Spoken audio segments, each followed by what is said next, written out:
They found Mikhail's body 3 days ago. The search and rescue team said his injuries were incompatible with life. His rib cage crushed from the inside out, eyes frozen open in terror, tongue missing.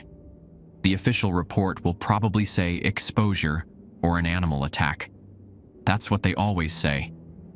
But I know the truth. I was there with him on Kholat Syakhl, the mountain of the dead. And I know what happens when you break the rules. The authorities have been calling me non-stop. They want to know why 2 experienced hikers went up into the Ural Mountains in February, why only one came back, and why I'm now barricaded in my apartment in Yekaterinburg with a shotgun across my lap. They're knocking again now, harder this time. The door won't hold much longer. Before they take me, I need to record what happened, perhaps as a warning, though I doubt anyone will believe me. The same way no one believed what really happened to those 9 students in 1959. I understand now why the investigation was shut down, why so much was classified. Some truths are better left buried in the snow. 2 weeks ago, Mikhail and I set out to hike the Dyatlov Pass. He was obsessed with the incident. 9 experienced hikers found dead under mysterious circumstances, their tent cut open from the inside, bodies scattered half-dressed in the snow, some with inexplicable internal injuries, some with radiation traces on their clothes. The official explanation was an unknown compelling force, which explained nothing at all. "It's the 66th anniversary," Mikhail had said, his eyes gleaming with the same excitement I'd seen since we were kids growing up together in Vizhai. "We have to go. For the documentary." I should have said no. I should have listened to the old man at the last outpost in Vizhai. He grabbed my arm as we were loading our backpacks into the snowmobile. "If you must go to that cursed place," he whispered, his breath reeking of Samogon, "there are rules. 9 rules for the 9 who died. Break them, and you'll be the 10th. He pressed a folded piece of paper into my hand. Mikhail laughed it off as superstition, the ramblings of a drunk. But I kept the paper. I only wish I'd made Mikhail follow the rules too. The hammering at my door is getting louder. I think they're bringing in something to break it down. It doesn't matter. What's outside my door isn't what I'm afraid of, because I broke a rule too, just one. And now something followed me home from the mountain. I can hear it scratching at my window 60 floors up. I can see its breath fogging the glass. Let me tell you what happened at Dyatlov Pass. Let me tell you about the rules. Hello, viewers. If you wish your stories or experiences to be narrated by me, share them on our own subreddit, which you can join from the description below. I will pick the stories from the community and narrate them, and every once in a while, we will host a 3-hour story compilation. The journey to Dyatlov Pass began innocently enough. Mikhail picked me up before sunrise, his ancient UAZ 452 van loaded with our gear. We'd been planning this trip for months, or rather, Mikhail had been planning while I reluctantly agreed. As a freelance photographer, I couldn't pass up the opportunity to capture the haunting beauty of the northern Urals in winter, even if I thought Mikhail's documentary about the Dyatlov Pass incident was becoming an unhealthy obsession. "Anton, this will make our careers," Mikhail said, drumming his gloved fingers against the steering wheel as we drove out of Yekaterinburg.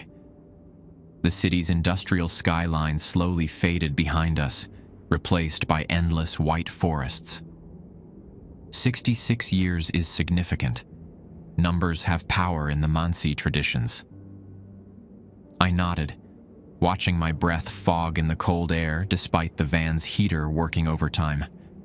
Mikhail had spent the last year interviewing everyone from surviving relatives of the Dyatlov group to Mansi elders. The indigenous Mansi people had warned the original hikers away from the mountain they called Kholat Syakhl, the mountain of the dead. Now they refuse to guide anyone there, especially in winter. The ride to Vijay took us nearly 8 hours, the last town before civilization gave way completely to the wilderness of the Urals. It's a different place than it was in 1959. Smaller, more dilapidated since the mine closed. The few residents who remain cling to the edges of a dying settlement. We stopped at the only place still serving food, a small tavern with a peeling sign reading Taiga. Inside, a handful of weather-beaten locals eyed us with the immediate recognition that we were outsiders. "You're going to the pass," the bartender said. It wasn't a question. He set down 2 bowls of steaming uka, fish soup that smelled better than anything I'd eaten in months. "For a documentary," Mikhail confirmed proudly, pulling out his camera as if to prove our intentions were legitimate. The bartender, Stepan according to his name tag, shook his head. "Every few years, someone gets the same idea. Not all come back." "Those are just stories," Mikhail said, spooning soup into his mouth. "Like the 9 students were just stories?" Stepan asked, his weathered face impassive. I fingered the folded paper in my pocket, the one with the rules. I hadn't shown it to Mikhail yet.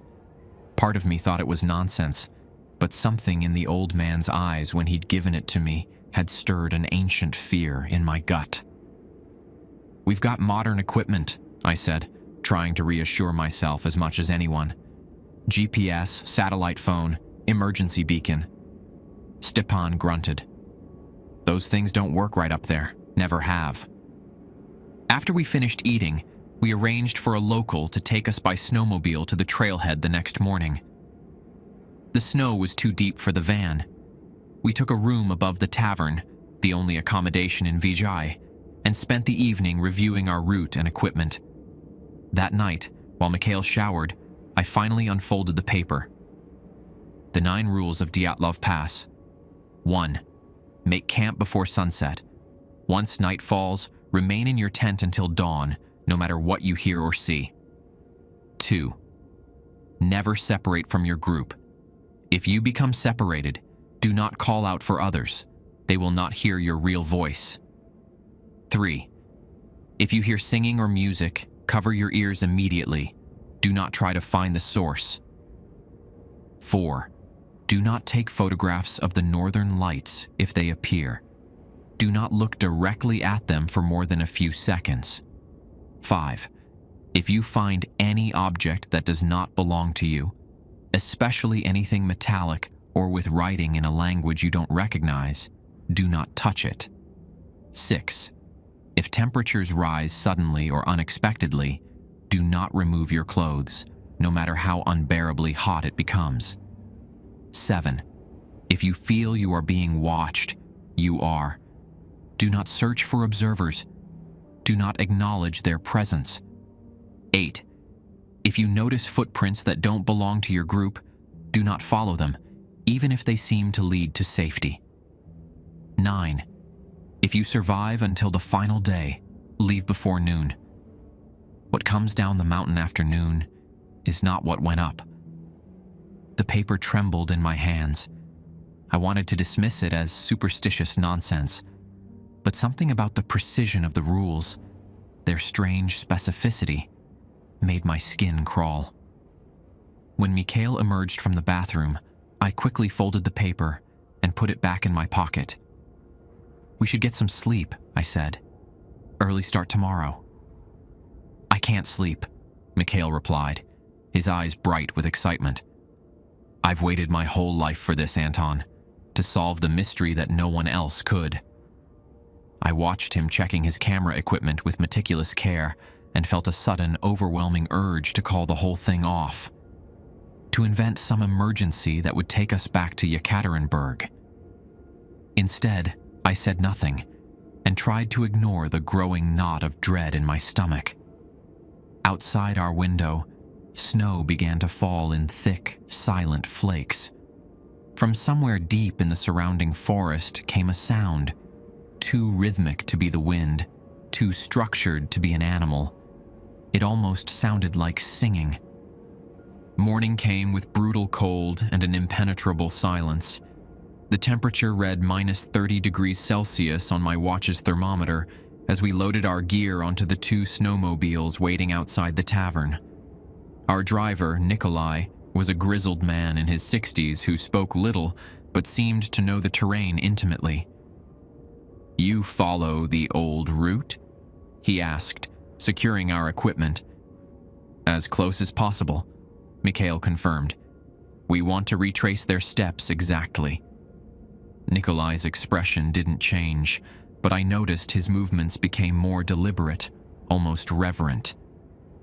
"I will take you to Auspia River. From there, you must go on foot, up to the pass." The journey by snowmobile took 3 hours, cutting through pristine forests and across frozen expanses of white. The landscape had an unsettling beauty, untouched, ancient, indifferent to human presence. Occasionally, Nikolai would point to landmarks, a distinctive rock formation, the remnants of an old Mansi hunting camp, the mountain range looming ever closer. When we reached our drop-off point at the Auspia River, Nikolai helped us unload our equipment and prepare our packs. 4 hours to where you want to camp," he said, pointing toward the slope that would eventually lead us to the pass. "Weather report says storm coming tomorrow night. You should be back here in 3 days, yes?" "That's the plan," I said, adjusting my heavy backpack. Nikolai nodded, then unexpectedly grabbed my arm, much like the old man had done the day before. "The Mansi do not come here in winter," he said quietly. "Not for generations. You understand?" Before I could respond, Mikhail called out, already starting up the trail. I thanked Nikolai and hurried to catch up, the weight of my pack settling uncomfortably on my shoulders. The climb was strenuous, but manageable. Both Mikhail and I were experienced hikers, and despite the extreme cold, the clear weather made navigation simple. As we ascended, I found myself repeatedly checking the sky, watching as the crystal blue gradually deepened. We needed to make camp before sunset. Rule number 1. "We should start looking for a campsite," I said, glancing at my watch. "It'll be dark in about 2 hours." Mikhail gestured ahead. "Just a bit further. I want to reach the tree line before setting up. Better footage." I wanted to argue, but found myself following silently. The rules echoed in my mind. Make camp before sunset. Once night falls, remain in your tent until dawn, no matter what you hear or see. We reached a suitable clearing just as the light began to fade from the sky. Working quickly, we erected our tent, a modern, high-tech version nothing like the simple canvas the Dyatlov group had used. The original 9 had cut their way out of their tent in terror. What had they seen? What had they heard? As Mikhail set up his camera equipment to capture the sunset over the mountain range, I pulled out the paper and reread the rules. Should I show them to him? Would he even take them seriously? "Anton, check this out," Mikhail called. I walked over to where he stood, filming the landscape. The setting sun painted the snow in shades of deep orange and crimson, almost like bloodstains across the white terrain. "Beautiful, isn't it?" he said without looking away from his viewfinder. "Yes," I agreed, though beautiful wasn't the word I would have chosen. "Ominous, perhaps. Foreboding." As the light continued to fade, we finished setting up camp, melted snow for water, and prepared a simple meal of freeze-dried stew on our portable stove. "Tomorrow we'll reach the actual pass," Mikhail said between mouthfuls. "I want to find the exact location where they made their final camp." I nodded, watching as the stars began to appear overhead. "We should get inside. It's getting colder." "Just a few more minutes," Mikhail said, setting up his camera on a tripod outside the tent. "The night sky here is incredible for time-lapse photography." A sudden unease gripped me. "I think we should both get in the tent now," I said more firmly. Mikhail gave me a curious look. What's going on with you? You've been on edge since Vijay. I hesitated, then pulled out the folded paper. An old man gave me this before we left. Rules for the mountain. Mikhail took the paper and read it, his expression shifting from curiosity to amusement. Seriously? You're worried about some superstitious nonsense? The first rule says to stay in your tent after dark, I pointed out. Mikhail laughed. And the fourth rule says not to photograph the northern lights. I'll be sure to follow that one. He handed the paper back to me. People have been creating myths about this place since '59. It's how they process the unexplainable. Just humor me, I said. Let's both get inside. With an exaggerated sigh, Mikhail grabbed his camera. Fine, but I'm setting an alarm to come out for the midnight shot. The stars will be incredible then. Inside the tent, we settled into our sleeping bags, the compact space quickly warming from our body heat. Outside, the wind picked up, whispering across the taut fabric of our shelter. Mikhail fell asleep almost immediately, but I lay awake, listening to the sounds of the mountain. It was sometime after midnight when I heard it, a soft, melodic humming from somewhere beyond our camp. My first thought was that it must be the wind through the nearby trees, but there was a pattern to it, a deliberate rise and fall of notes. Rule 3 echoed in my mind. If you hear singing or music, cover your ears immediately.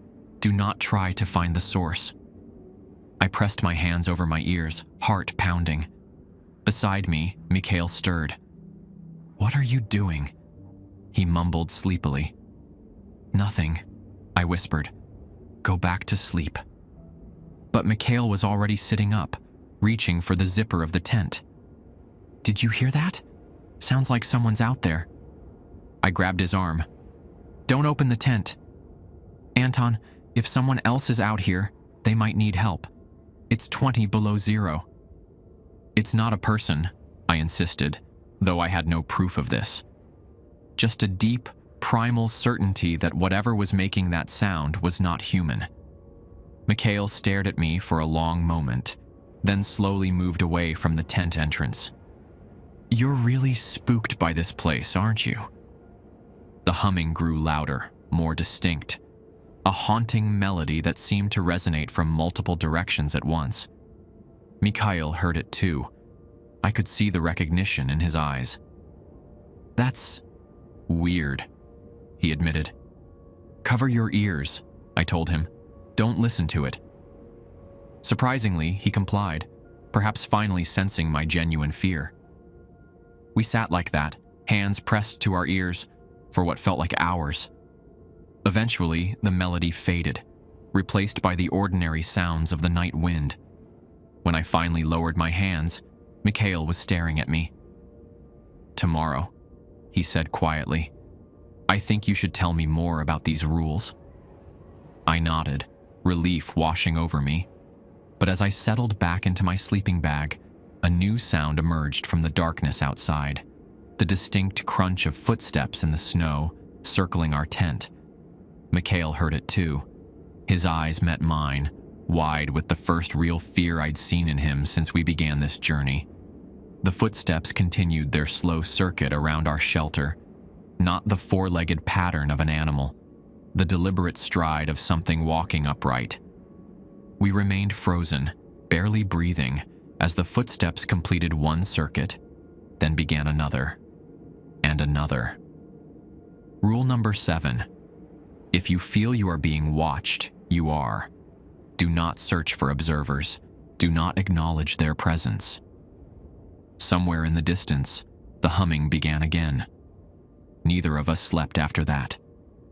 We sat in tense silence, listening as the footsteps continued their methodical circuit of our tent for what seemed like hours before finally fading away just before dawn. The singing had stopped too, leaving only the wind's hollow moan across the mountainside. When the first gray light seeped through the tent fabric, Mikhail unzipped the entrance with trembling hands and peered out. "Anything?" I asked, my voice hoarse from the dry tent air. He shook his head, then crawled outside. I followed, every muscle stiff from the night spent frozen in fear. The morning was brutally cold, the temperature having dropped further overnight. My beard was crusted with ice from my breath. The pristine snow around our tent told its own story. A single set of tracks circled our shelter, perfect impressions of bare human feet that somehow hadn't filled with drifting snow during the night. But the tracks made no sense. They formed a perfect circle around our tent, with no path leading toward or away from it. As if whatever made them had descended from above and then ascended the same way. Mikhail photographed the footprints from every angle, his filmmaker's instincts overriding his fear. "This is impossible," he muttered, kneeling to examine one print more closely. "These are bare feet, Anton. In this temperature, frostbite would set in within minutes." I said nothing, just stared at the unnatural circle. Rule 8 flickered through my mind. If you notice footprints that don't belong to your group, do not follow them, even if they seem to lead to safety. "We need to talk about the rules," I said as we dismantled our camp, the rising sun doing little to dispel the bone-deep cold. Mikhail nodded, his earlier skepticism gone. "That singing wasn't natural. And these footprints?" He trailed off, eyes scanning the horizon nervously. I explained each rule again as we hiked, climbing steadily toward the actual Dyatlov Pass. The rocky slope grew steeper, the air thinner. Mikhail listened intently, asking questions, no longer dismissing the warnings as superstition. "So we just follow these rules and we'll be safe?" he asked, his breath fogging heavily in the frigid air. "That's the theory," I replied, though I wasn't convinced it would be that simple.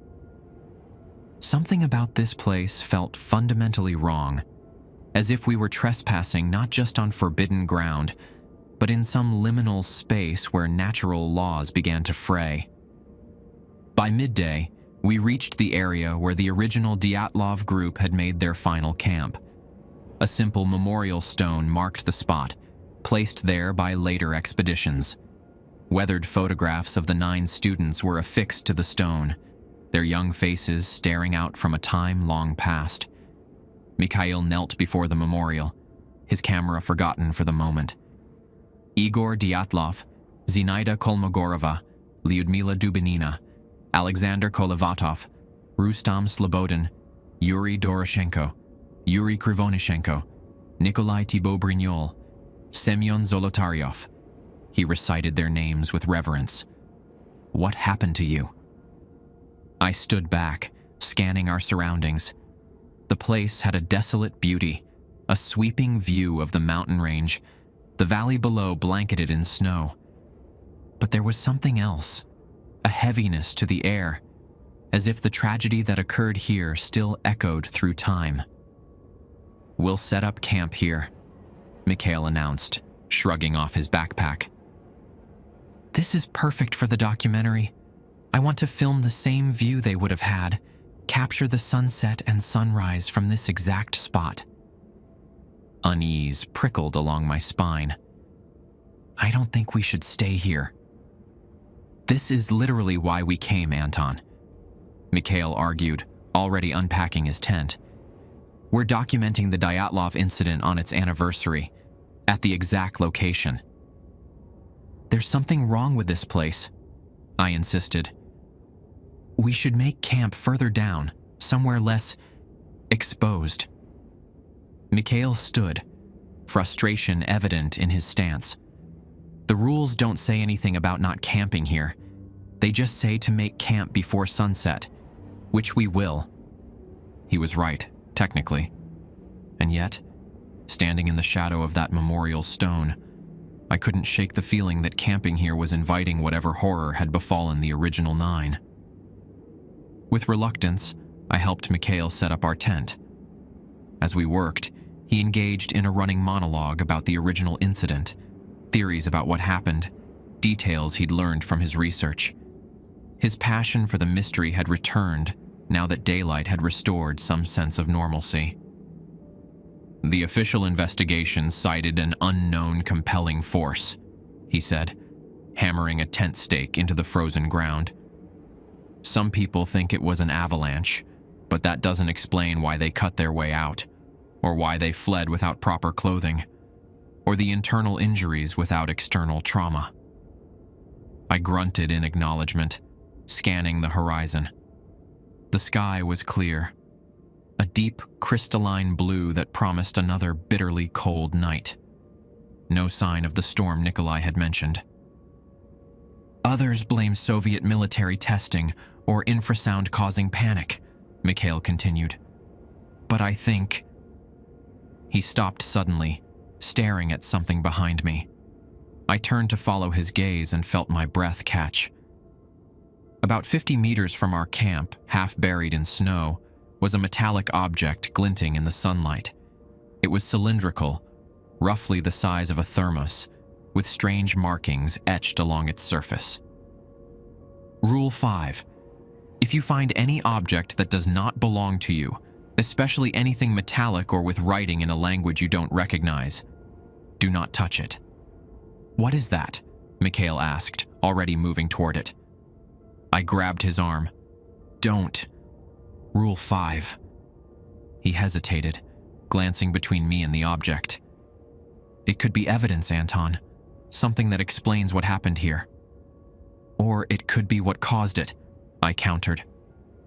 Mikhail pulled away from my grip. "I'm just going to photograph it. I won't touch it." Before I could protest further, he was trudging through the snow toward the object, camera in hand. I followed reluctantly, torn between keeping to the rules and not separating from my friend. The object was even stranger up close. The markings weren't in any alphabet I recognized. Not Cyrillic, not Latin, not anything human. They seemed to shift slightly when viewed from different angles, rearranging themselves in subtle ways that made my eyes hurt. Mikhail crouched nearby, photographing it from every angle. "This is incredible," he murmured. "It looks almost like—" "Wait." He leaned closer, squinting at the markings. "I think I can almost read this." "Don't," I warned, a cold dread seeping through me that had nothing to do with the temperature. "Let's go back to camp." But Mikhail was transfixed, staring at the markings as if hypnotized. "They're changing," he whispered, adapting to be understood. I pulled at his jacket. "Mikhail, now." With visible effort, he tore his gaze away from the object. His pupils were dilated, his breathing shallow. "Did you see that?" he asked, his voice unnaturally high. "The writing, it was communicating." "We're going back to camp," I said firmly, guiding him away from the object. He allowed himself to be led, but kept looking back over his shoulder. By the time we returned to our tent, Mikhail seemed more like himself, though he remained unusually quiet as we finished setting up camp and prepared an early dinner. The sun was beginning to set, painting the snow-covered landscape in shades of amber and crimson. "I think we should leave tomorrow," I said as we ate our rehydrated meals. "Cut the trip short." Mikhail nodded slowly, staring into the distance. "I feel strange," he admitted. "Ever since looking at that thing, like something's in my head, scratching to get out." A tendril of fear curled around my heart. "Try to sleep. We'll head back at first light." As darkness fell, we retreated to our tent as per Rule 1. Inside, Mikhail tossed restlessly in his sleeping bag while I checked our supplies for the return journey. "It's so hot," he complained suddenly, sitting up and unzipping his jacket. I frowned. The temperature outside was plummeting with nightfall, well below -30 degrees Celsius now. Inside the tent was warmer, but still cold enough that our breath frosted in the air. "It's freezing, Mikhail," I said, watching with growing alarm as he began stripping off layers. "No, it's burning," he insisted, his face flushed. "Can't you feel it? Like a furnace in here?" Rule 6 flashed in my mind. If temperatures rise suddenly or unexpectedly, do not remove your clothes, no matter how unbearably hot it becomes. "Keep your clothes on," I said, grabbing his hands as he attempted to remove his thermal shirt. "It's not really hot. It's whatever you saw at that object. It's affecting your perception." "Let go!" he snarled, shoving me with unexpected strength. "I'm burning alive." He was radiating heat now. I could feel it through his clothes. His skin was red, beaded with sweat despite the cold. This wasn't just a delusion. Something was physically happening to him. "Mikhail, listen to me," I pleaded. "This is exactly what happened to the Dyatlov group. They were found partially undressed in the snow. Whatever made them feel overheated is happening to you now." For a moment, clarity seemed to return to his eyes. "The rules," he whispered. "Stay dressed. Stay in the tent." "That's right," I encouraged. "Just hold on. It'll pass." But even as I spoke, a new sound emerged from outside. That same haunting melody we'd heard the previous night, but closer now, more insistent. Mikhail's head snapped toward the tent entrance, his eyes widening. "They're calling me," he whispered. "They want me to come out." "Don't listen to it," I said, gripping Mikhail's shoulders. His skin burned against my hands. "Cover your ears." But Mikhail wasn't listening. His gaze was fixed on the tent entrance, head tilted as if straining to catch every note of that unearthly melody. Sweat poured down his flushed face despite the freezing temperature. "It's so beautiful," he murmured. "Can't you hear it? They're singing my name." I couldn't make out words in the melody, just a haunting rhythmic series of notes that seemed to bypass my ears and vibrate directly inside my skull. I pressed my hands over my ears, remembering Rule 3, but Mikhail made no move to block out the sound. "They found something up here," he continued, his voice taking on a dreamy quality. "The 9. They saw it too. That's why they had to leave." "Mikhail, snap out of it," I hissed, shaking him. "Whatever's out there, it's not human." His eyes refocused on me briefly. "I know," he said, and smiled. The expression chilled me more than the Arctic air. "That's what makes it so incredible. Don't you see? This is what we came for. Proof of something beyond." Before I could stop him, he lunged for the tent zipper and tore it open. Frigid air rushed in, along with the full force of that terrible singing. It seemed to come from everywhere at once, above, below, all around us. A chorus of voices that no human throat could produce. I grabbed Mikhail's jacket, trying to pull him back, but he shoved me away with unnatural strength. "They're waiting," he said, crawling out into the darkness. Rule number 2. Never separate from your group. If you become separated, do not call out for others. They will not hear your real voice. I had a split-second decision to make. Stay in the tent as Rule 1 dictated, or follow Mikhail and risk whatever waited in the darkness. I chose Mikhail. Outside, the night was clear and brutally cold, the stars painfully bright overhead. Mikhail stood a few meters from the tent, his head thrown back, arms outstretched as if in worship. He'd removed his jacket and gloves despite the killing cold, his breath steaming in great clouds around his head. "Mikhail," I called, keeping my voice low. "Come back to the tent." He didn't respond, didn't even seem to hear me. Instead, he began walking away from camp, his movements stiff and jerky, like a marionette controlled by unskilled hands. I followed, cursing under my breath, the snow crunching beneath my boots.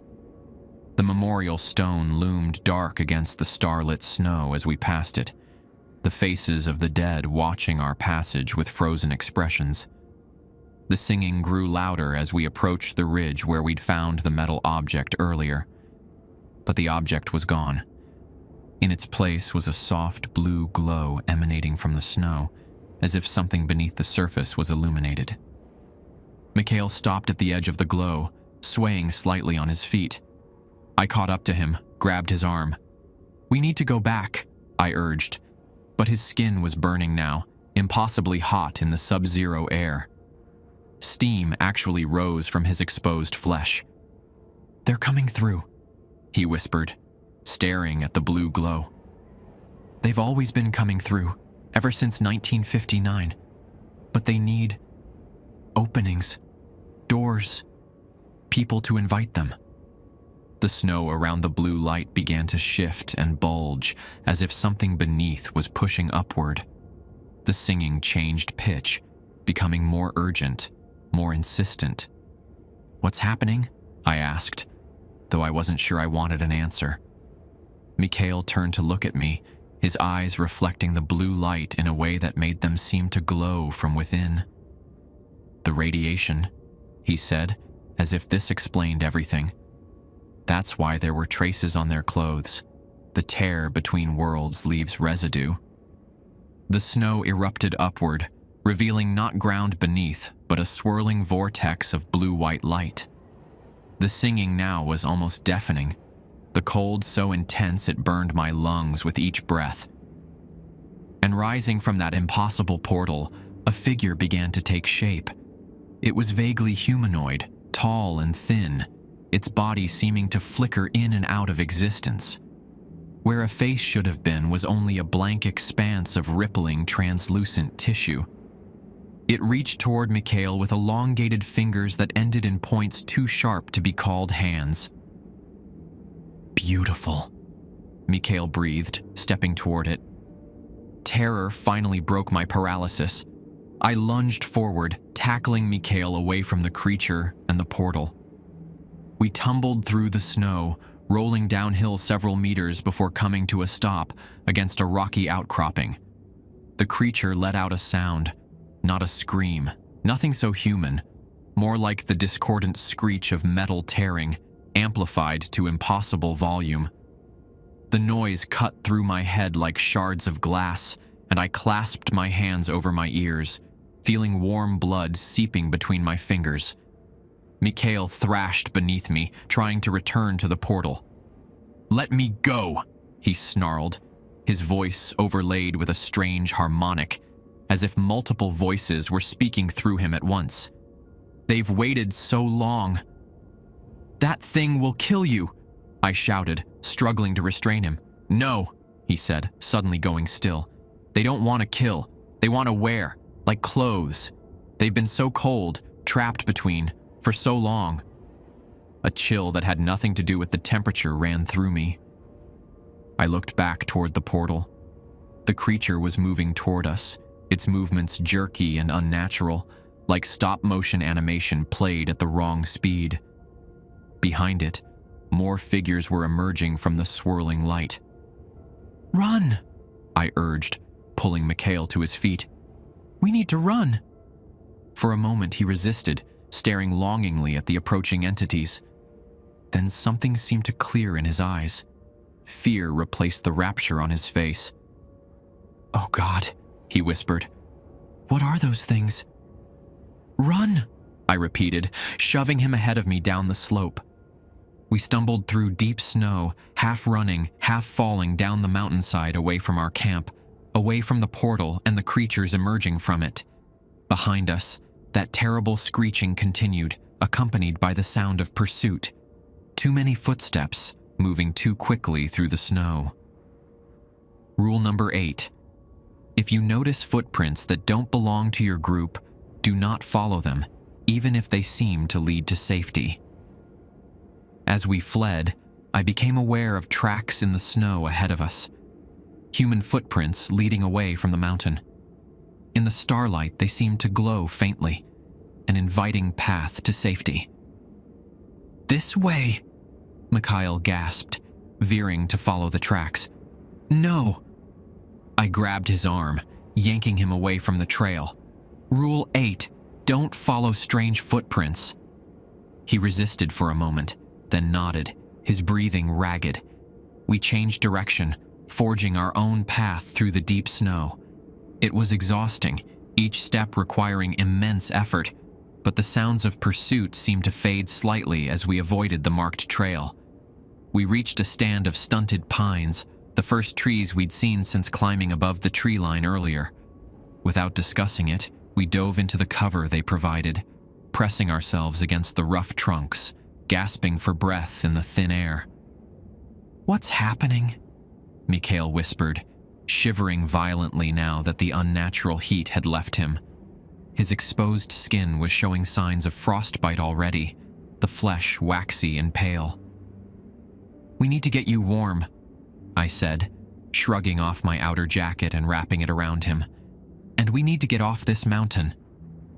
"The equipment," he said, teeth chattering. "Our supplies are back there with those things," I finished grimly. We go down, get to the tree line, try to make it back to the extraction point. Nikolai said 4 hours up, so maybe 3 down if we push it. Mikhail nodded, but his eyes were unfocused, his movements sluggish. Early hypothermia, combined with the effects of whatever had influenced him near the portal. I needed to get him moving again before the cold claimed him. "Listen," I said, gripping his shoulders. "We're going to survive this. We're going to follow the remaining rules and get off this mountain alive. Understand?" He nodded again, more purposefully this time. But then his gaze shifted to something over my shoulder, and his eyes widened in renewed terror. "Anton," he whispered, "don't turn around. But I think they found us." Every instinct screamed at me to turn around, to face the threat. But Mikhail's terrified expression told me everything I needed to know. Something was behind me, close enough that I could feel a subtle shift in the air, a presence that seemed to distort the space around it. "When I say run," I whispered, "go downhill as fast as you can. Don't look back." Mikhail gave an almost imperceptible nod, his eyes fixed on whatever stood behind me. I could hear it now, a soft, wet sound like meat being tenderized, punctuated by clicks that reminded me of insect mandibles. "Run!" I shouted, shoving Mikhail ahead of me. We burst from the cover of the trees, plunging through the deep snow. Behind us came that terrible screeching again, followed by the sound of pursuit, too fast, too fluid for anything moving through snow.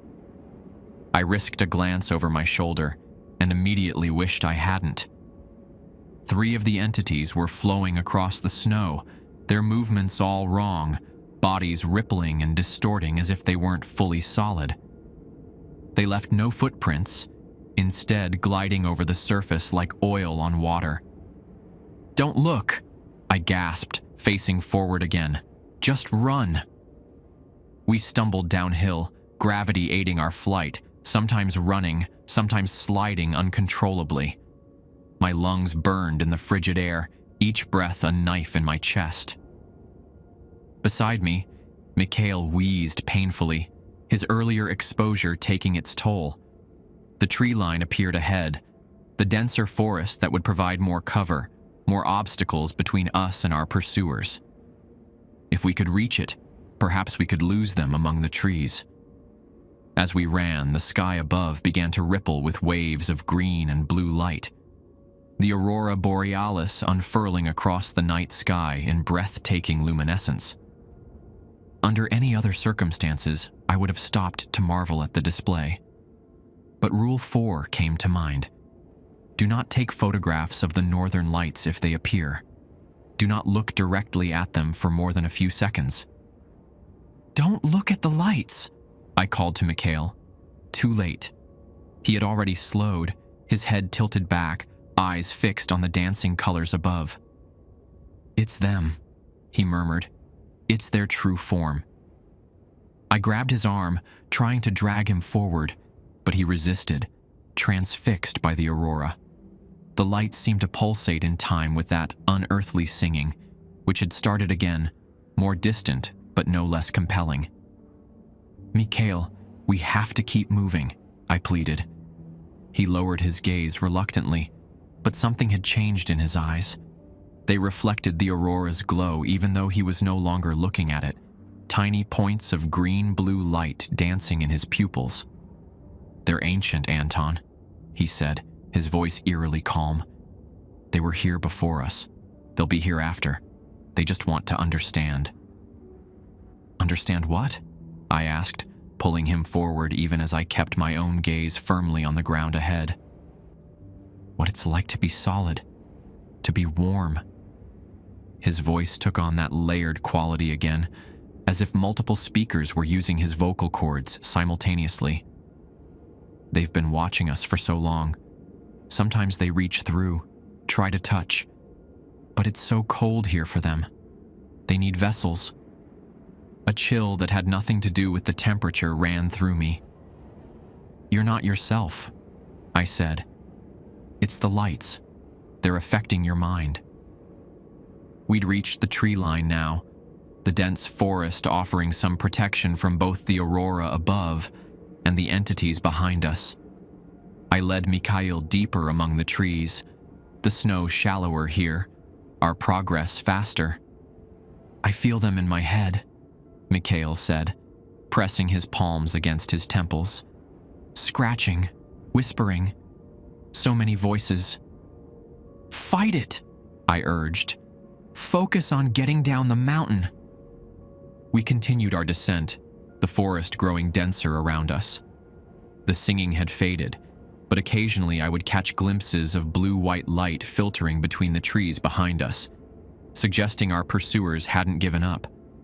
After what seemed like hours of stumbling through the dark forest, we reached a small clearing with what looked like a structure of some kind at its center. Drawing closer, I realized it was an old wooden hunter's cabin, half collapsed under the weight of snow on its roof. "We can rest there," I said, pointing. "Maybe find something useful." Mikhail nodded weakly. His condition was deteriorating. The combination of exposure, exertion, and whatever influence the lights had on him taking its toll. His movements were becoming uncoordinated. His breathing labored. The cabin was in poor shape, one wall partially collapsed, the roof sagging dangerously. But it offered some shelter from the wind and concealment from our pursuers. I helped Mikhail inside and settled him in the corner furthest from the damaged wall. "Stay here," I whispered. "I'm going to check if there's anything useful." The cabin was largely empty, abandoned long ago by whoever had built it.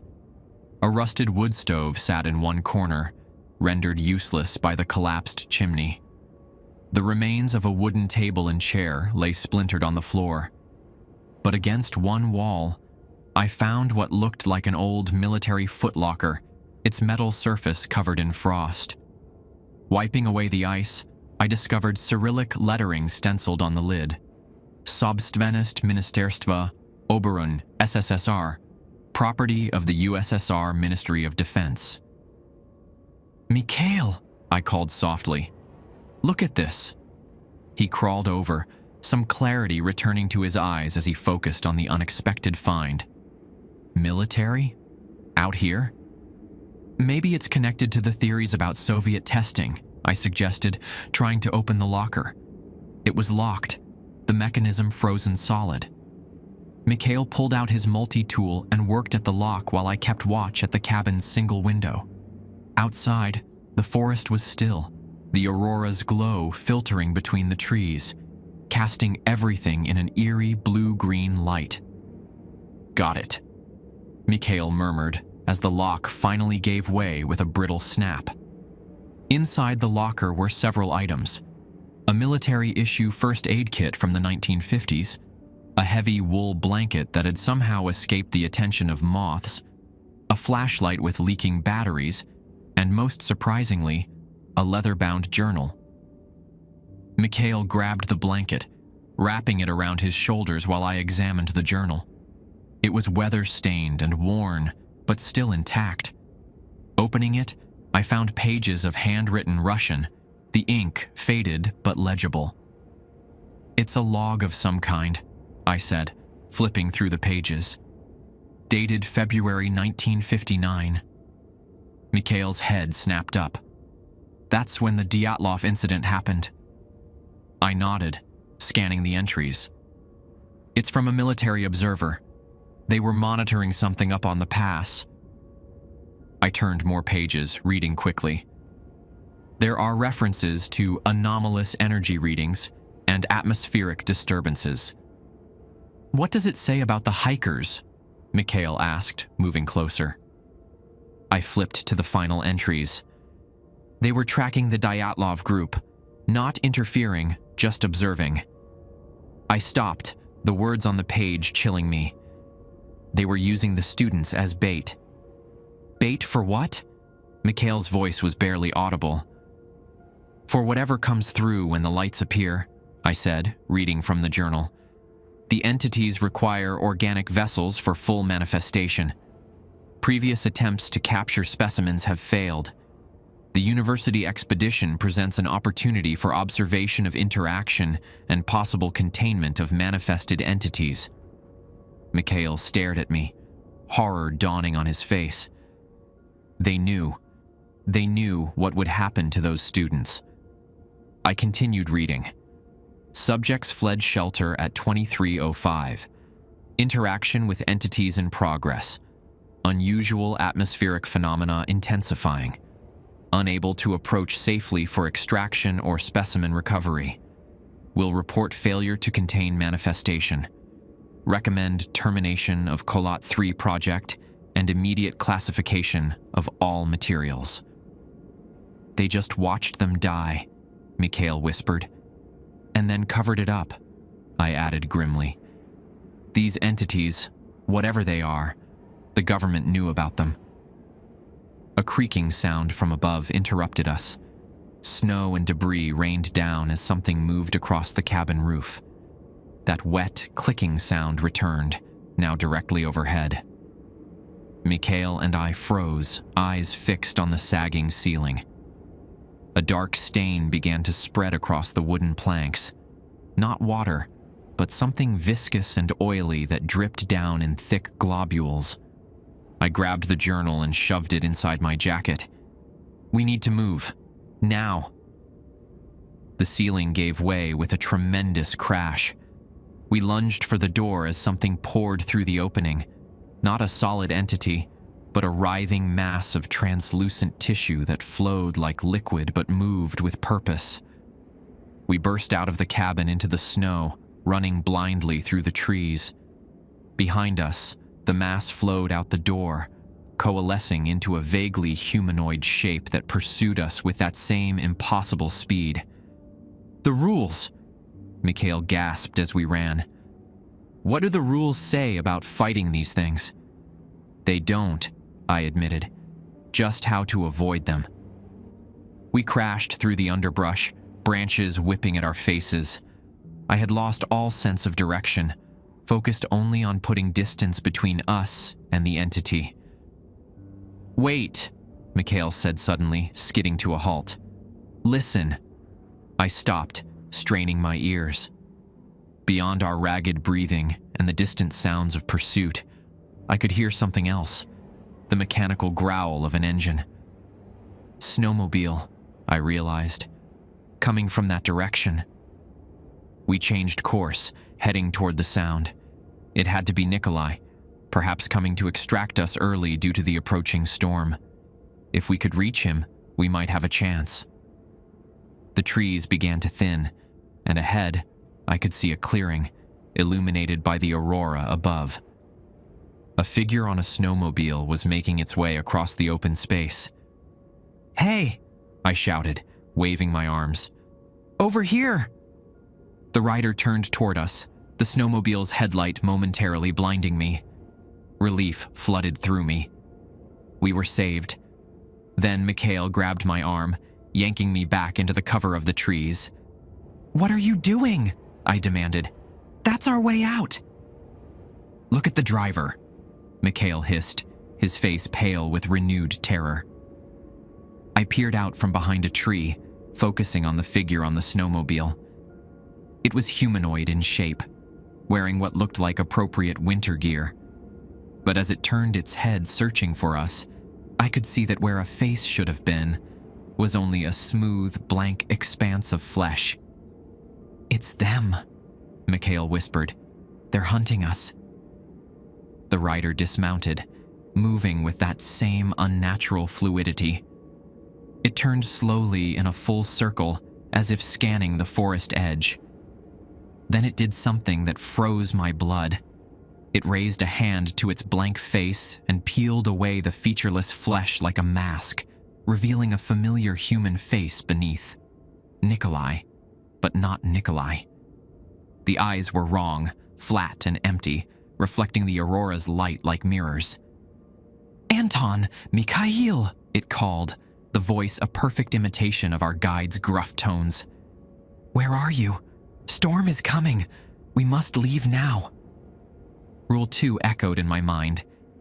If you become separated, do not call out for others. They will not hear your real voice. "It's trying to lure us out," I whispered to Mikhail. "Don't respond."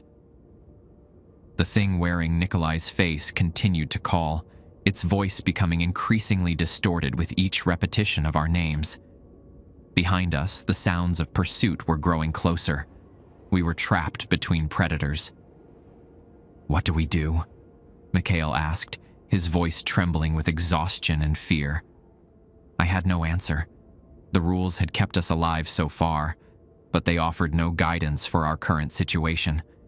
We were outnumbered, exhausted, and lost in an endless forest haunted by entities beyond human understanding. For the first time since we'd fled the pass, I allowed myself to consider the possibility that we wouldn't make it off this mountain alive. "We need to keep moving," I whispered, pulling Mikhail deeper into the forest, away from both the false Nikolai and the entity pursuing us from the cabin. "Downhill, always downhill." We crept through the trees, staying low, trying to muffle the sound of our passage through the snow. Behind us, the thing wearing Nikolai's face continued to call out, its voice distorting further with each repetition, stretching and warping until it no longer sounded human at all. The forest grew denser as we descended, the trees taller, their branches forming a canopy that partially blocked the aurora's glow. In the relative darkness, we moved more confidently, putting distance between ourselves and our pursuers. After what felt like hours of silent, tense movement, we paused in a small hollow formed by the massive roots of an ancient pine. Both of us were exhausted, our breath coming in ragged gasps that clouded the frigid air. "How far to the extraction point?" Mikhail asked, his voice barely audible. I checked my watch, 3:17 a.m. "We've been moving downhill for about 2 hours. If we maintain this pace, maybe another hour to the Auspaya River." Mikhail nodded, his expression grim in the dim light filtering through the branches above. The strange glow had faded from his eyes, but he looked terrible, face gaunt with exhaustion, frostbite marking his exposed skin in waxy white patches. "We should check that journal again," he suggested. "Maybe there's something useful, a way to fight them." I pulled out the leather-bound volume, using my body to shield the pages as I flipped through them. Most of it is technical observations, radiation readings, atmospheric conditions, but there are notes about the entities. I squinted at a particularly dense paragraph.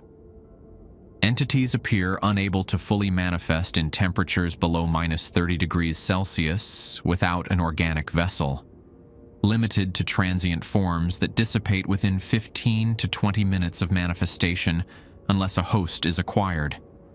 Successful integration with host organism allows for prolonged presence in our dimensional plane. So they need bodies, Mikhail said. Living hosts. Seems like it. I turned the page. Attempted containment using electric field barriers unsuccessful. Entities display ability to disperse and reform. Physical weapons ineffective against non-corporeal manifestations. Extreme cold appears to slow movement, but not deter manifestation. Anything about weaknesses?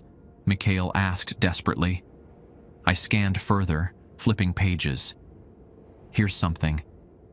Entities exhibit sensitivity to specific wavelengths of light.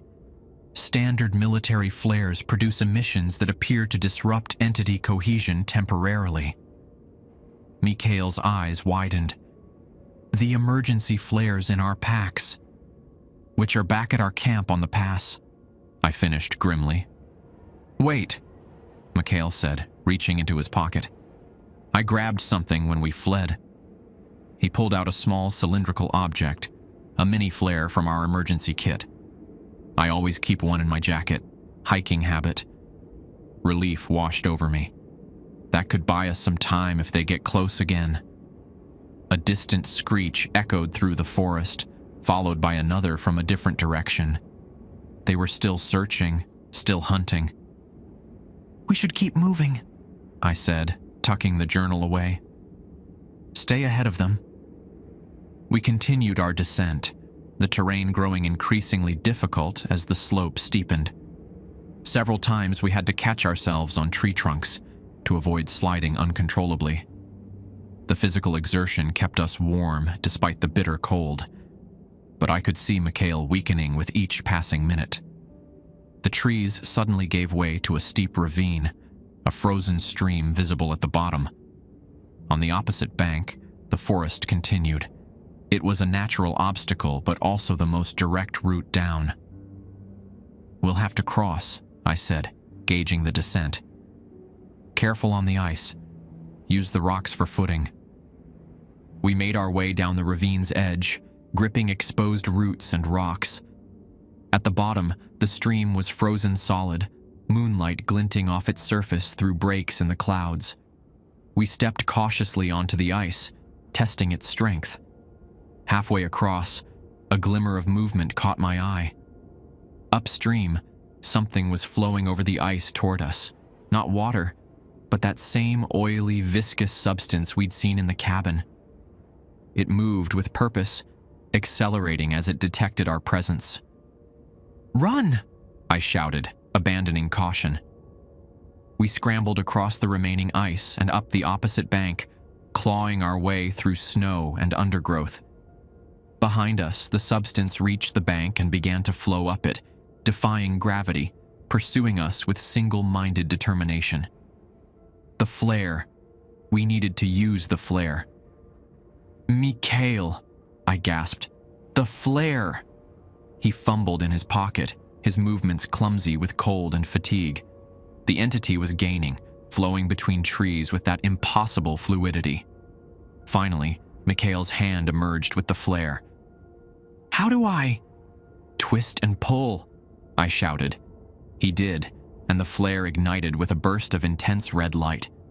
The effect on our pursuer was immediate and dramatic. The flowing mass recoiled as if struck, its substance fragmenting and dispersing like smoke in a strong wind.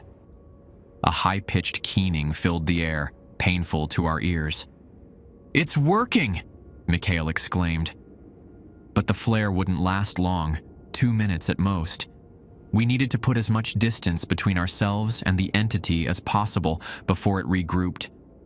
"Keep moving," I urged, pulling him forward.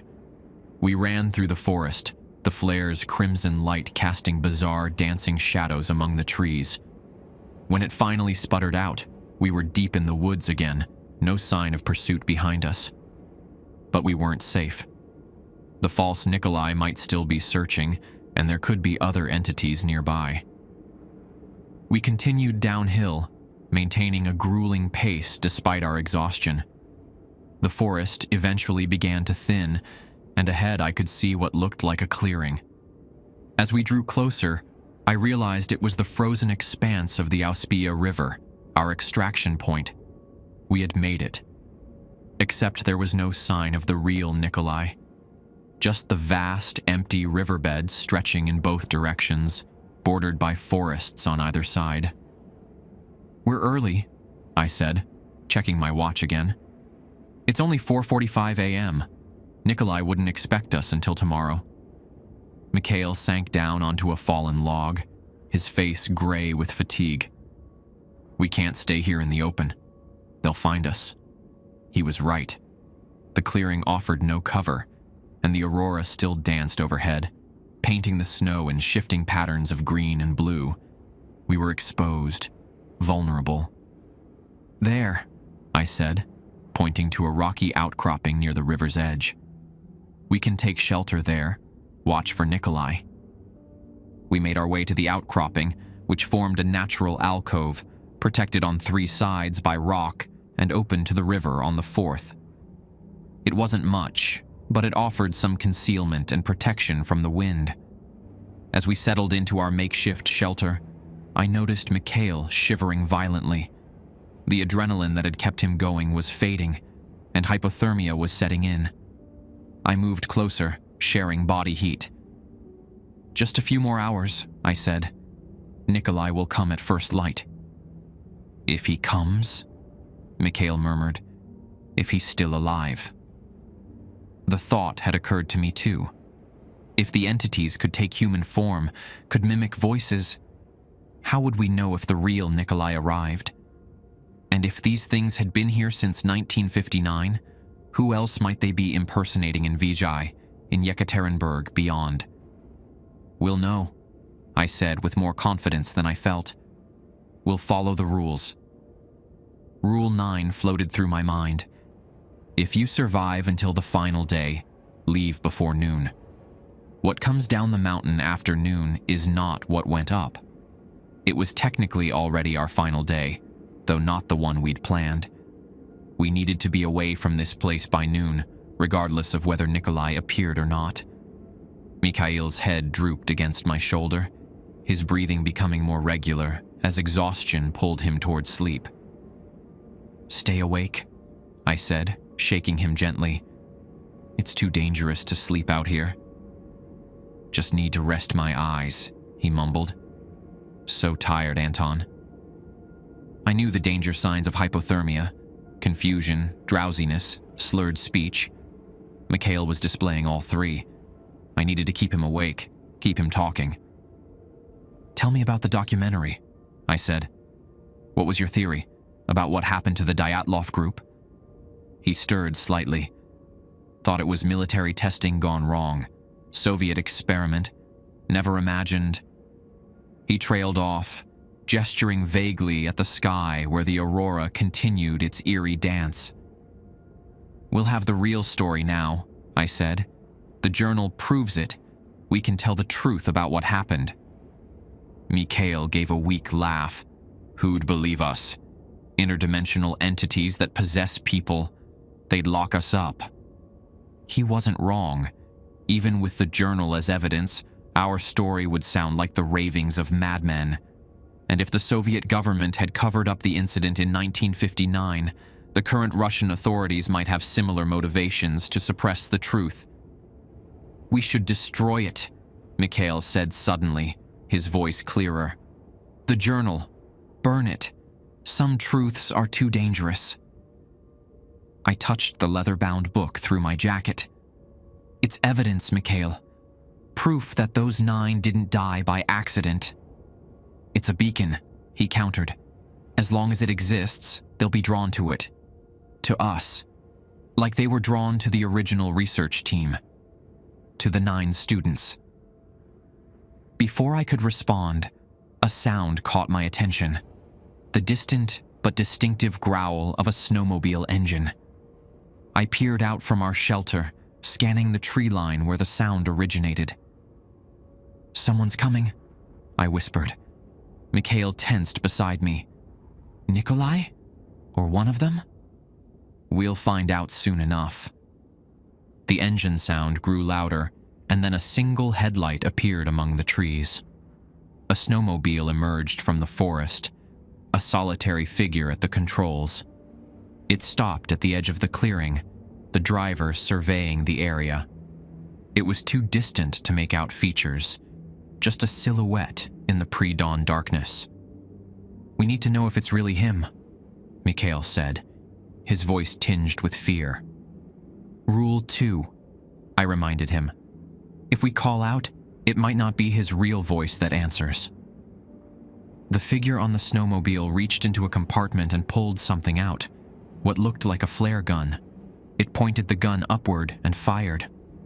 A bright orange flare arced into the sky, illuminating the clearing with harsh light. "It's a signal," I said. "He's looking for us." Mikhail grabbed my arm. "Or it's trying to flush us out." The flare slowly descended on its parachute, casting long shadows across the snow. In its harsh light, I could see the driver more clearly. He appeared human, dressed in the same winter gear Nikolai had worn. But at this distance, I couldn't be certain it was really him. "We need to make a decision," I said, watching as the figure began to scan the riverbank methodically. "Stay hidden, or reveal ourselves." Mikhail's grip on my arm tightened. "I don't think we have much choice. Look."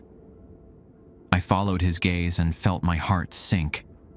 Moving across the snow behind the snowmobile, barely visible in the fading light of the flare, were several flowing, shifting forms. The entities had found us. The entities were closing in from behind while the figure on the snowmobile continued scanning the area methodically. We were caught between potential threats with nowhere to run. "The flare," I whispered to Mikhail. "It affected them before.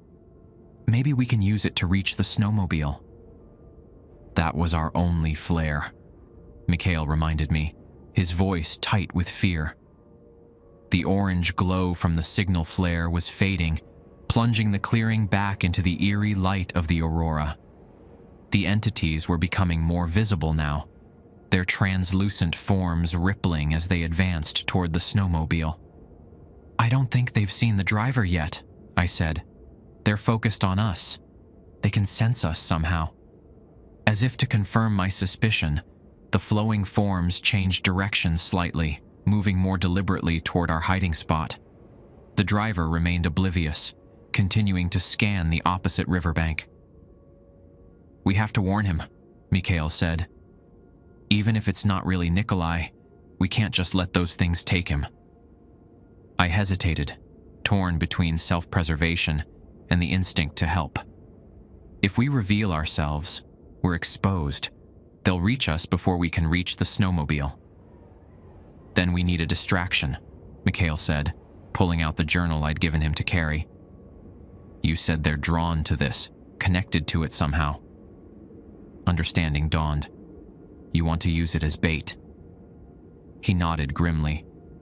"I'll throw it as far as I can away from the snowmobile. When they go for it, we run for Nikolai, or whoever that is."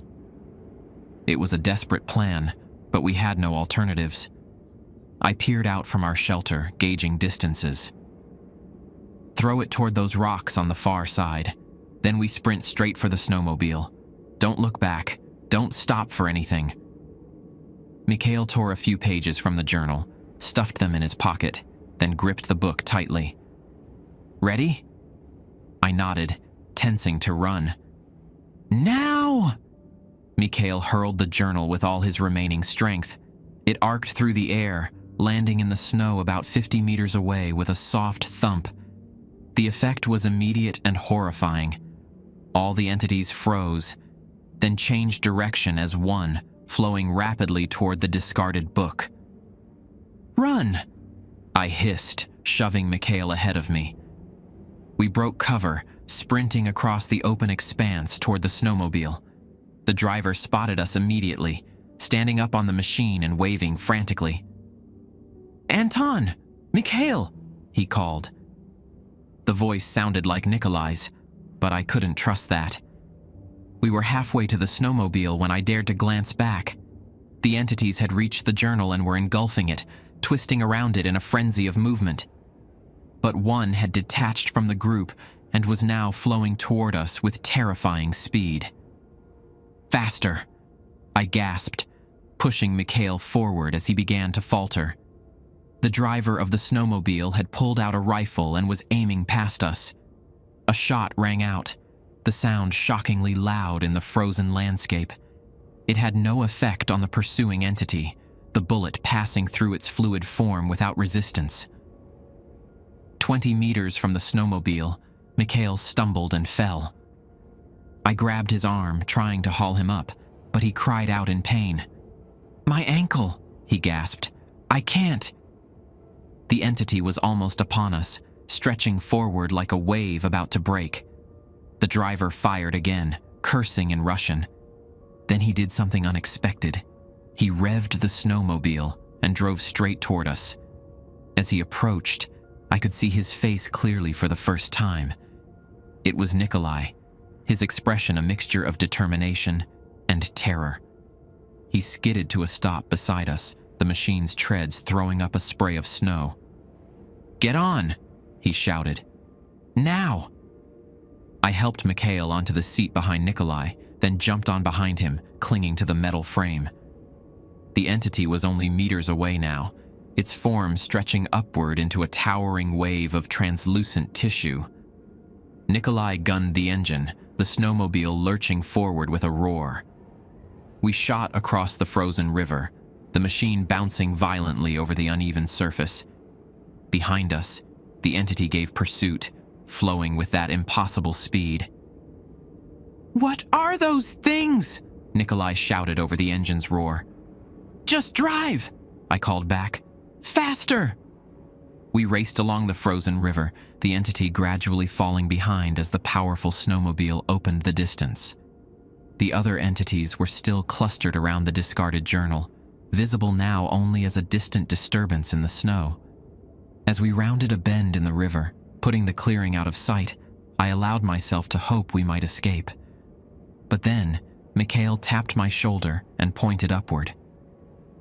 The aurora was changing, the gentle waves of light concentrating directly above us, forming a swirling vortex similar to what we'd seen on the pass.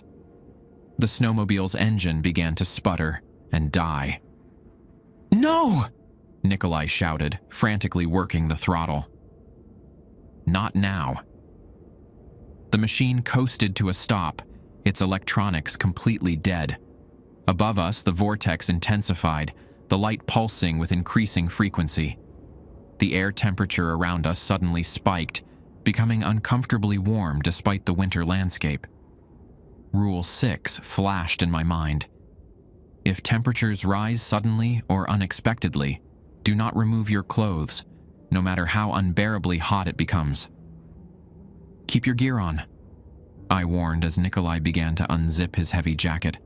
"No matter how hot it gets, stay dressed."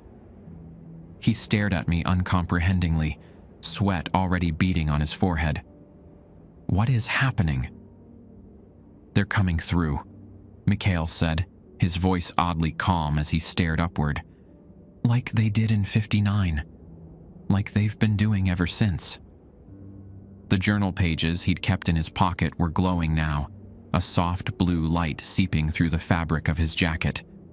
He pulled them out, the paper covered in what had appeared to be standard Russian text, now shifting and changing before our eyes. The Cyrillic characters rearranging themselves into those same alien symbols we'd seen on the metal object. "It's a key," Mikhail murmured, seemingly entranced. "A formula. The military didn't understand what they'd found." The heat was becoming unbearable, the air shimmering around us. Nikolai was panting, his face flushed, but he heeded my warning and kept his clothing on despite the discomfort. "We need to move," I said, grabbing Mikhail's arm. "Get away from this spot." But Mikhail resisted, still staring at the pages in his hand. "I understand now," he said, his voice taking on that layered quality again. "Why they need us. They can't exist here in their natural state. Too solid, too cold. They need vessels." "Mikhail, snap out of it!" I shouted, shaking him. But his eyes had that glow again, reflecting the aurora's light with unnatural intensity. From the vortex above, something began to descend. Not the fluid entities we'd seen before, but a brilliant point of light that slowly expanded as it approached. It moved with purpose, directly toward Mikhail. "No!" I screamed, pulling him away. But he shrugged me off with that same unnatural strength he'd displayed before. "It's okay, Anton," he said, smiling serenely.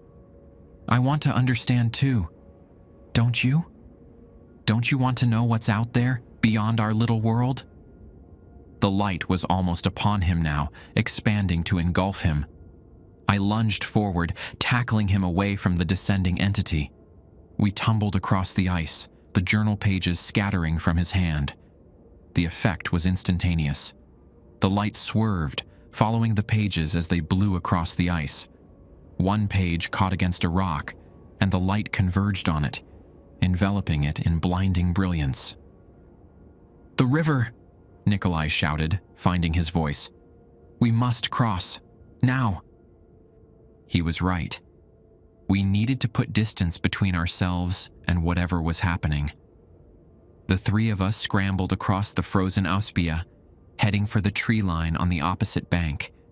Behind us, more lights were descending from the vortex, converging on the scattered journal pages. "They're drawn to the writing," I gasped as we reached the shelter of the trees. "The symbols." "The Mansi legends," Nikolai said, his voice shaking. "They speak of spirits that came from the sky, hungry for human warmth. The elders said they were trapped in the mountain long ago, but sometimes found ways out." We continued through the forest, putting as much distance as possible between ourselves and the river. The unnatural heat had dissipated, the temperature dropping back to the brutal cold of the Ural winter. Eventually, we stopped in a dense copse of trees, collapsing with exhaustion. "What now?" Mikhail asked. The glow finally faded from his eyes. He seemed more lucid, though deeply shaken. "The snowmobile's dead." "We walk," Nikolai said grimly. "Vijay is perhaps 15 kilometers from here. If we move quickly, we can reach it by midday." Rule 9 echoed in my mind. If you survive until the final day, leave before noon. What comes down the mountain after noon is not what went up. "We have to hurry," I said, checking my watch. It was just after 6 a.m. "We need to be off this mountain before noon." "Why?" Nikolai asked. "Because after noon we won't be us anymore," Mikhail said quietly. "We'll be them, wearing our faces." I studied him, wondering if he was speaking from the influence of the entities or from his own understanding of the danger. Either way, he was right. We had less than 6 hours to reach safety, or we'd become vessels for whatever was breaking through from beyond. We set off through the forest, Nikolai leading the way with the confidence of someone who knew these woods intimately. Mikhail limped beside me, his injured ankle slowing our pace. The sky was beginning to lighten with the first hints of dawn, the aurora fading as sunlight approached. "I'm sorry I dragged you into this," Mikhail said as we walked. "You tried to warn me. The rules. I should have listened." "We're still alive," I reminded him. "As long as we keep moving, keep following the rules, we have a chance." But even as I spoke those words of encouragement, I couldn't shake the feeling that our escape was too easy. The vortex, the lights, the fluid entities, they had all seemed so unstoppable, so alien and powerful. Why had they been diverted by mere pages from a journal, unless they wanted us to escape, unless they wanted us to return to civilization? I thought of Rule 9 again, with a new, horrifying interpretation. What comes down the mountain after noon is not what went up. What if we were already carrying something back with us? Something waiting for the right moment to emerge? We reached Vijay at 11:47 a.m., 13 minutes before noon. 13 minutes before Rule 9 would have been broken. The tiny settlement looked unchanged, the few buildings huddled against the vast wilderness surrounding them. We stumbled into the Taiga Tavern, exhausted beyond words, our story spilling out in fragmented pieces that must have sounded like the ravings of madmen. No one believed us, of course. The official report would later state that we'd been caught in a sudden storm, suffered from hypothermia and hallucinations, that Mikhail's injuries were consistent with a fall, that our entities were simply the aurora borealis and extreme cold playing tricks on oxygen-deprived brains. Nikolai never spoke of what he'd seen. 3 days after our return, he left Vijay without a word to anyone. I sometimes wonder where he went, or if it was even him who left. Mikhail was hospitalized in Yekaterinburg for severe frostbite and exhaustion. I visited him twice before returning to my apartment. The second time, he didn't recognize me. He stared at me with blank eyes and asked why I was in his room. The doctors said it was a psychological response to trauma. I knew better. That was 3 weeks ago. Since then, I've been researching, compiling what I know. The journal pages we kept have reverted to normal Russian text, the strange symbols gone as if they never existed. But sometimes, when the light hits the paper just right, I can see a faint blue glow beneath the words. I've noticed other things too. The temperature in my apartment rises suddenly, unexpectedly, usually at night. Objects move when I'm not looking. And sometimes when I pass a mirror, my reflection seems delayed by a fraction of a second, as if it's waiting to see what I'll do before mimicking me. They followed us home. Maybe not the entities themselves, but something of them. A seed, a spore, a fragment of consciousness waiting to grow. Yesterday, I called Mikhail's hospital room. A nurse answered and put him on the line. He spoke normally, asked how I was doing, said he was being discharged next week. Then he said something that froze my blood. I understand everything now, Anton. You should let me explain it to you, in person. I'll come to your apartment after dark. I hung up without responding. That wasn't Mikhail. Not anymore. Last night, someone knocked on my door at exactly 3:33 a.m. 3 precise knocks, then silence. I didn't answer. The knocking came again at 4:44 a.m., then again at 5:55 a.m. Each time I remained silent, hand on the shotgun I'd purchased after returning to Yekaterinburg. This morning, I called the hospital again. Mikhail had escaped during the night, they told me. No one knew how he'd managed it with his injuries. Police were searching for him. They won't find him. Or rather, they won't find what they're looking for. Mikhail's body might be walking around Yekaterinburg, but Mikhail himself is gone. Now they're knocking again, harder this time. Multiple fists pounding on my door. I can hear voices calling my name. The building manager, police officers, and Mikhail, all asking me to open up, to let them help me. But their voices aren't quite right. There's that same layered quality, that harmonic overlay I heard on the mountain. And beneath their words, almost too faint to detect, I can hear singing. I've barricaded the door, but it won't hold much longer. The window is my only escape route, 60 floors up. An impossible choice. As I sit here, shotgun across my lap, I realize there was a 10th rule we never discovered. Perhaps the most important one of all. Some truths should remain buried in the snow. Some doors, once opened, can never be closed again. They're breaking through now. The door is splintering. I hope someone finds this record. I hope they believe. And I hope they never ever go to Dyatlov Pass.